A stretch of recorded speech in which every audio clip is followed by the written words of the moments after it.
Today we are going to talk about Smarter Together, and I don't know if you have tried to develop different agents, or in your companies, some teams start alone and create their agents in different clouds or with different frameworks, and in a moment, a TI area or someone in shares have to combine together and try to connect all that different agents that everybody creates. Someone that has problem? Yeah? Okay, today we want to talk about that and how to centralize and try to agents be smarter together. I'm Sharon Camacho, I'm data scientist, and I wanted to introduce Anna. Hello, everybody. So thank you so much for being here. This is our first talk in English and in another country. So for us, it's very exciting to be here. I am Ana Lopez. I work with Microsoft as Senior Partner Solution Architect of Data and AI by Americas. And with Sharon, we want to present today an approach how we can to implement a multi-agent integrating different clouds. So this is a challenge that we wanted to share with you today, how connect using agent-to-agent protocols and how to use model context protocols and interacted with different agents implemented in different clouds. So this is the idea. At the beginning, we want to talk about a little about the theory, about the how to work agent-to-agent and how to work MCP. And continue, we want to share with you a demo. Thank you. Okay, so now current AI systems are isolated. We have monolithic architectures, single model, single context. We can share memory between those agents, and we have a cloud fragmentation because some agents are created in GCP and another one in AWS, or some of them in Azure. But now we are more focused on how can we create a collaborative system more than smarter models. So now we have a single point. It's difficult to scale because some architectures are created to a specific task or create some with deterministic answers. So we have a new functionality or a new task that we want to develop. It's difficult to scale in or increase that agents. And when we have different teams that create those agents, we can connect, for example, the agent of marketing areas with the agent of financial areas to give more contextual answers. For that reason, we have a big orchestrator that can understand the necessity of the user and understand how agent can respond or can solution that necessity in different clouds.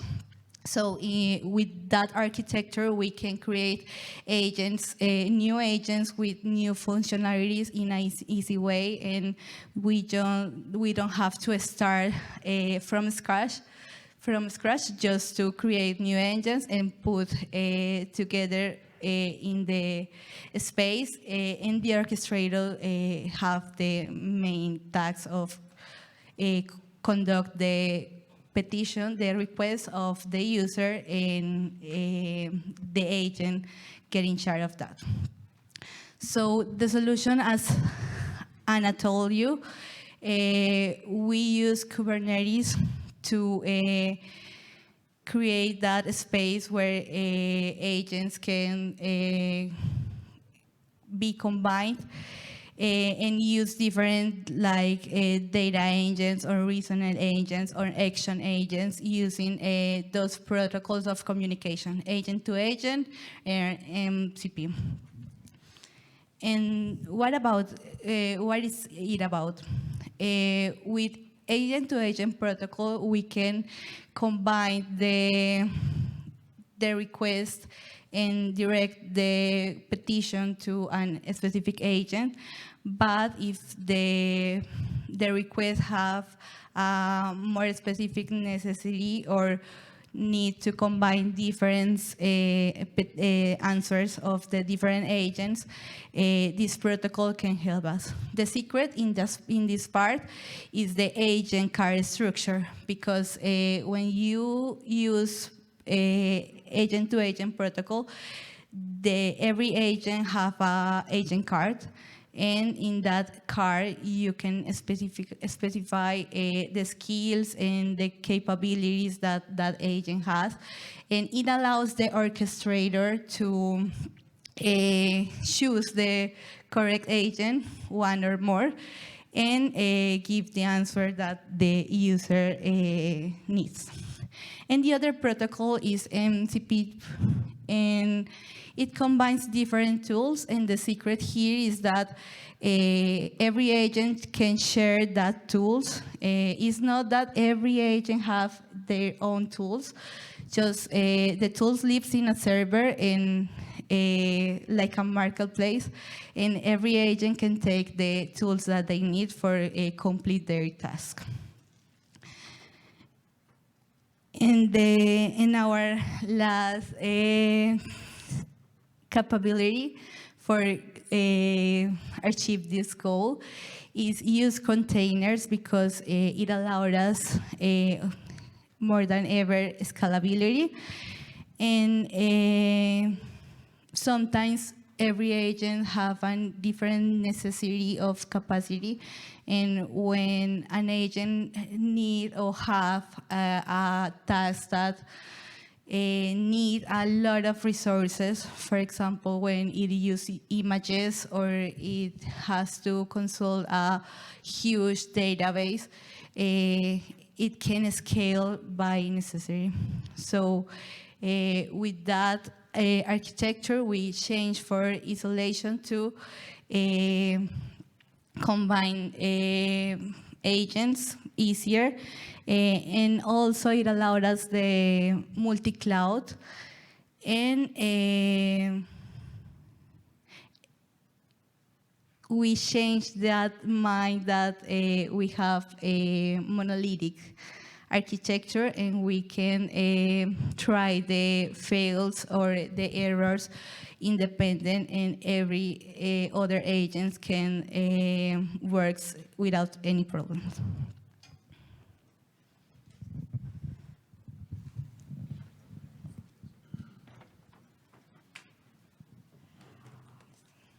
Okay, the idea right now is told about the demo. And we create a repository, it's multi-agent AKS MFAF, because we are using Azure Kubernetes services, and we are using Microsoft Agent Framework for the part that is implemented in Azure. This is the architecture in a high level. So we are using an Streamlit application to have a user interface for the final user. And we are implementing in this moment, for this proof of concept, we had one Azure Kubernetes services. In these Azure Kubernetes services, we have different pods. The first pod, or the main pod, is an orchestrator. This orchestrator is using Azure Boot services because we are management queue in the front of communicate, because we want to implement message asynchronous and message synchronous. Another thing that we have here in this part, so we are having the application, we are having the orchestrator, and we have 3 agents. One agent is inside Azure, that is a tribal agent. This tribal agent is using MCP protocol to implement or to consume different tools that they have. One tool is a currency. And another, sorry, we had a mistake here. We had one NCP tool that is the planning, and another is the currency. And the travel agent, that is the agent that is management in these tools. Another thing that we have here is in the orchestrator, we are using, or we are connected to agent that we have in GCP. This agent is running in a cloud room, and is using the agent-to-agent protocol, the agent-to-agent protocol 2. So we had a burger agent and a pizza agent. Something that we wanted to implement here in the repository, so you can see that we had one pipeline that is for infrastructure as code. But in this pipeline, we only deploy the part of infrastructure in the Azure. So something that we want to do in the next step is to have the two pipelines to deploy the infrastructure in Google Cloud Platform and in Azure. So you can see something like that. And another approach that we want to continue next this first POC is to implement a generative AI ops solution in our multi-agent system. For that reason, in the deploy infrastructure, we are thinking in 3 environments to management best practice in this implementation. In this moment, we only have development, but the idea in the future is to have the possibility to management the 3 environments and implement best practice in this kind of solution, because something that we need to start to think what is the form that we are managing the life cycle in the agent that we are creating. So it's something like that when we are implementing machine learning. In one moment, we need to think what is the form that we are managing the life cycle in machine learning models. Here is something similar. What is the form that we are managing the agent life cycle? And if we want to implement another agent or another feature, what is the best form to do that without impact the rest of the solution that we have? I had some videos because sometimes the demos in real time doesn't work. So I want to present first the video, and then I want to show you all the components working in my laptop, but I had a backup if for something doesn't work. So the first part that I want to show here is in the console, I want to validate the different agent that I had. So I am consumed in a shell script the different components, asking or consume the currency agent, consume the planning agent, and looking for the GCP agents. So this is the first part that we are looking here. Another thing is show or monitoring. Give me 1 second. Another thing is show or monitoring my cluster, my AKS. So in this part, we are looking or we are implementing in the script shell different commands to identify what is the pod that is running, what is the IPs, the public IP that we have, the external IPs, so maybe to do some tests with the product that we had, maybe invoke the IP using curl or something like that. So this is the second part. And identify maybe if we had some pods that maybe is not running or is not working well. And the next part is the user interface. Give me 1 second. Here. So we create a simple user interface. This user interface doesn't have a login or something like that because we wanted at the beginning to validate that we are agile, the orchestration, all of these components. So we have here, one part is the dashboard where we can see the agents that the orchestrator is finding. Another thing that we have is is a submit task, and it's the part that we can to interact with the different agents that we have. And something important here is the challenge that Sharon mentioned is what is the form that you are implementing the agent-to-agent? Because we need to standardize what is the JSON, the agent card, when the agent is presented to the orchestrator. And the first challenge that we had is that GCP implement the agent card in one form, and we had implement the agent card in another form. But really, the JSON had a little difference, and is the form that I am management the skills for the agent. And the skills are important because the orchestrator is the component that read the skills, and with that skills, he take the decision for what way the agent needs to send the message that the user is asking. And well, for that reason, this was the first challenge that we had. Another thing is one important component in the communication between the agent to agents is the agent card for presenting the agent, but another thing is what the tasks that the agent can do. And it's like an endpoint, it's like an API. When you create an API from zero, you define what is your methods, and you know what is the form to call these methods, and when you are deploying this API. Here is something similar, and we had a little challenge here because we implement for our agent inside using Microsoft Agent Framework, we implement an agent-to-agent protocol, but in the form to expose my agent, we had a little difference with the tags.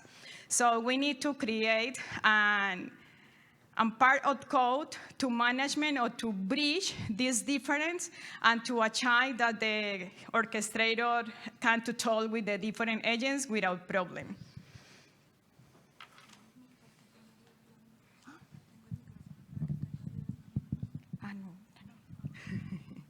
Well, this is the KTAG's next step for us.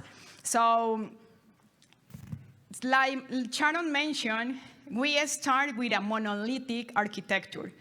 And we start with a monolithic architecture all running in a web app. Something that we start implementing is 2 microservices. So move the web app and move this in an AKS and implementing microservices in our system. And another thing that we are doing right now is, well, all is in microsystem, what is the best form to scale this architecture. And for that reason, we are management service bus, we are management agent to agent, and we are management NCP. And something that we want to test is how to orchestrate agents in an hybrid form. Because we are having here GCP and Azure working together in one multi-system agent. And as Anna says, in the next steps, we want to manage the life cycle of the models, because now do a rollback in the model when you change the prompt, or you change the architecture of the agent, or you change the app where the agent lives, can be changed at the same time or in different moments.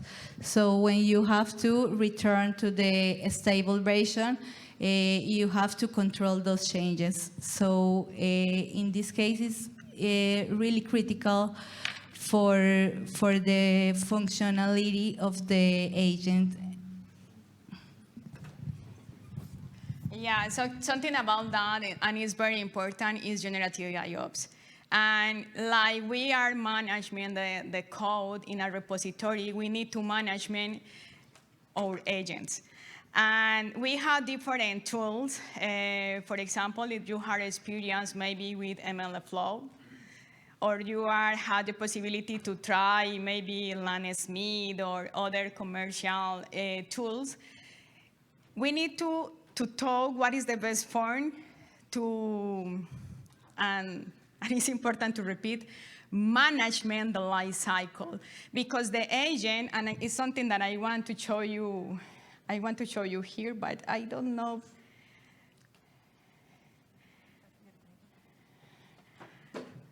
Give me 1 second.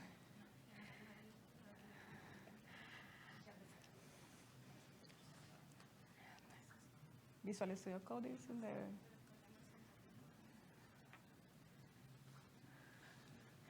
Well, here.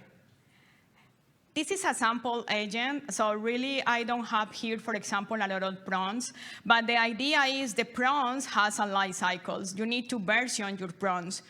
Like your version, your data set when you are working with machine learning. So we need to version the prawns, we need to version maybe the cars that the agent is building. We need to version the different code that we have. This is the structure of folders that we are managing here. So you can see that for each, in this case, for my tribal agent, I had my Docker file, that is the container that is running in my pod. I had my main.pg, and I had my well-known, that is the agent JSON, that is the information that I had about my agent. Something more here is the orchestrator. The orchestrator has the information about Docker file too, and the main.pg too.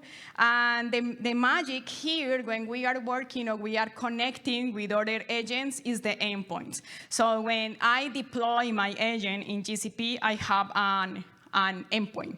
And this endpoint is the endpoint that I am consuming in my orchestrator to start the communication with all the components. Another thing that we have here is the MCP servers, because we are using two tools, the activity tool and the currency tool. So for that reason, we are having here that. And in my AKS, let me show you here. This is my, this is my AKS, and here we can see the different workloads that I have. So I am having here workloads for my MCP tools, and I am having here maybe my namespace, and my namespace is multi-agent. So we are having him the travel agent, the currency MCP, activity MCP, and the orchestrator, and in this case, my application web that is running in Streamlit. Another information that we have here is different tests to validate the functionality for the MCP, for the orchestrator, for the service bus that we are using, and well, different unique tests. So thinking about that and thinking about generative IOs is, if I am adding a new agent in my system, what is the unit test that I need to do to define if I want to deploy this agent in production? What is the form that I am managing my environments of the agents? Because normally when we are implementing an agent, that the data source may be organizational data, and when we are working in development environment, we are working with developed data. So what is the form to management the connection, to move the agents with its environment, something like we today management the application that we had in the organization. So this is the presentation that we had prepared for you, and it's something that is under construction. If you want to discuss with us the POC that we are creating, so feel free to contact us. And well, thank you so much. This is our email, our LinkedIn, and my pleasure to be here.